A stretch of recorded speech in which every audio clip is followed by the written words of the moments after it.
How many clicks will it take to get us from... I don't know what that was. Hello guys, it's 899 here and welcome to today's video, and today we're going to go through our tips and predictions for round 3 of the 2026 NRL season. Last week we went 6 for 8 in terms of the correct teams, but hopefully we could try to go a little bit better and try to get that early perfect round. So without further ado, let's get straight into it. Starting out on Thursday night at 8 PM, we have the Canberra Raiders taking on the Canterbury Bulldogs. This match will be rather interesting, as this is going to see where both of these teams measure up, as you got the Canberra Raiders, obviously last year's minor premiers, and you got the Bulldogs last year being in the top 4. But with the Raiders lost to the Warriors last week, what does this signal? Is it just a bump in the road, or is it a massive hole in the road? Now, this is actually one of the more even matches to be taking place this week in terms of the markets.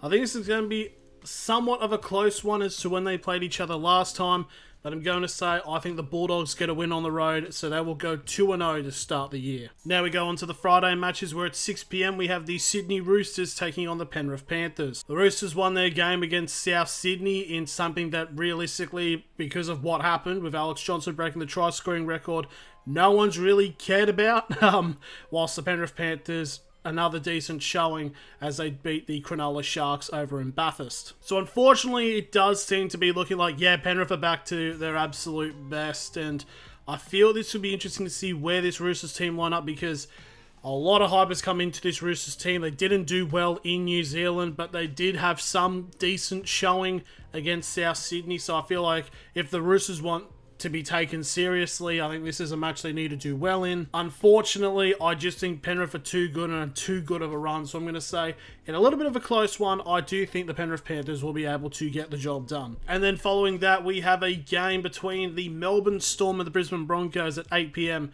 to close out the Friday matches, as the Melbourne Storm currently 2-0 to start the year, with most recently their win over the Dragons in Wollongong, whilst the Brisbane Broncos now 0-2 to start the year as they come off a high-scoring loss to Parramatta. I really thought Brisbane were going to turn it on last week, but for some reason, in parts, they just didn't. It's like, yeah, the attack was decent, don't get me wrong. I mean, Reece Walsh was doing as much as he can attack-wise, but defensively, there was just a lot of holes for this Brisbane team, and it just didn't really work. So this will be a very big test, especially when they're taking on someone like a very on-form Suolavi Fologo.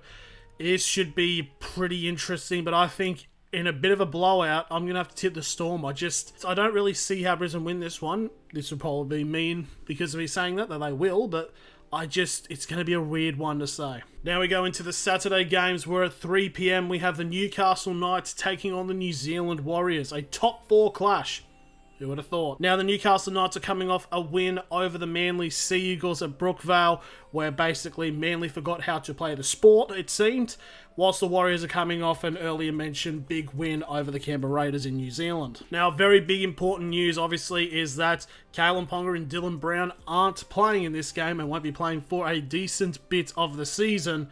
So this realistically should mean that the Warriors just walk into Newcastle and just make easy pickings of the Knights. That would be the case if they don't have a notorious streak of making it very hard for themselves to win. Like, we can look back on, look at Halasima's try last round time when these two teams played each other here, but then just, if you actually look at the match, it's like, man, the Warriors did not want to win that game, and God was just like, no, you fucking will. It was an absolute ridiculous shame. But I do think the Warriors will win this game here, but God, if they keep getting in front of themselves here, then gee, boy. And now we have a match of the Aquatics, as we have the Cronulla Sharks taking on the Dolphins. The Sharks are coming off their loss to Penrith over in Bathurst, while the Dolphins just about came from behind against the Gold Coast Titans. This will be quite interesting to see, obviously, where both teams are similar positioning to the ladder. Sharks 7th, Dolphins 9th.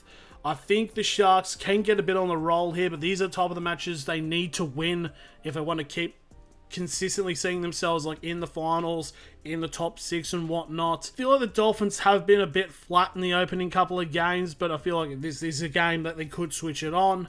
But I think In an interesting one, I'm going to say that I think the Sharks will win. And now we go into the final match on the Saturday as we have the South Sydney Rabbitohs taking on the West Tigers at Gosford. Now, the Rabbitohs are coming off the aforementioned loss to the Roosters, but realistically, something a little bit more important happened there, so it kind of makes sense why they did switch off a little bit.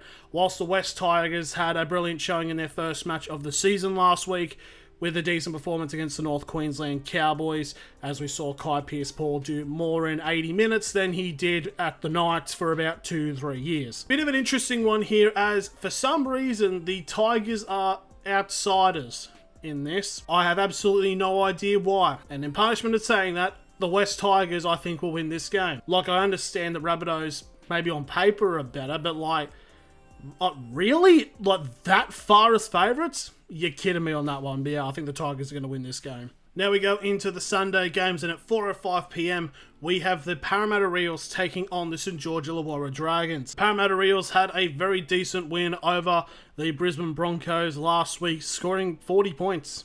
It's really good to see, whilst the Dragons are coming off their loss to the Melbourne Storm, and I feel like this realistically should be a very big coming out game for the Eels. I just think all the momentum with them is going to be here. I think the Dragons haven't been in the greatest bits of position at the moment, so I just think this is really a game where Parramatta can assert themselves into a top 8 team and just absolutely bulldoze over the Dragons, and this is what I think will be happening. So I think Parramatta should get the job done quite handily.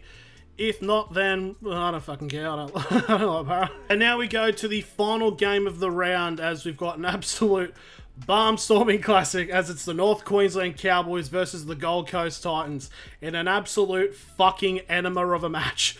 Like, the only way this could be made worse is if it's somehow a 3-way and Manly are playing, because that's just like, I know in scripture they talk about the Tower of Babel, of they building it up to teach heavens to talk to God. Yeah, this is whatever the reverse of this is. That's the tunnel of bullshit is what this game is. Well, the Cowboys got slapped around by the West Tigers at Leichhardt Oval, whilst the Titans did have a decent lead to try to ward off the Dolphins, but it just eventually capitulated and the Dolphins ran over the top of them. I think this could be a bit of a closer game, but I feel like in North Queensland at home, the Cowboys should realistically be getting this win, and they should be able to at least get their first win of the season. So those are my predictions. What do you guys think? Let me know in the comments below. Thank you all very much for watching, and I'll see you all later.